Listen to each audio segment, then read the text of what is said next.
Today I'm reaching out to the world community in the context of dealing with this unprecedented challenge posed by the coronavirus. As we see the global response to this crisis unfold, we see two different responses, one in the developing world and one in the developed world.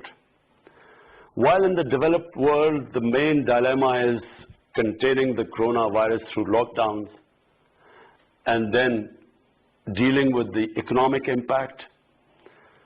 In the developing world, apart from containing the virus and dealing with the economic crisis, our biggest worry now is people dying of hunger.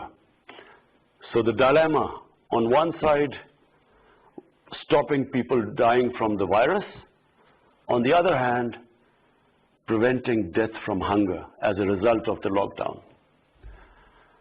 And the other problem we face in the developing world, there's a huge discrepancy in the resources available to us in the developing world and the resources available to the developed world. While the United States can come up with a relief package, a stimulus package of $2.2 trillion, and while Germany can come up with a relief package, a stimulus package of 1 trillion euros, and Japan $1 trillion,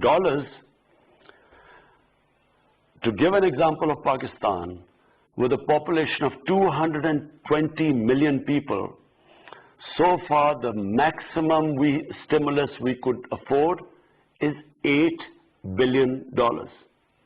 And this is the issue with most of the developing world, especially developing world that is suffering with very high debt to GDP ratio. So these highly indebted countries, the problem they face now is a lack of fiscal space. We do not have the money to spend on already the overstretched health services, and secondly, to stop people from dying of hunger.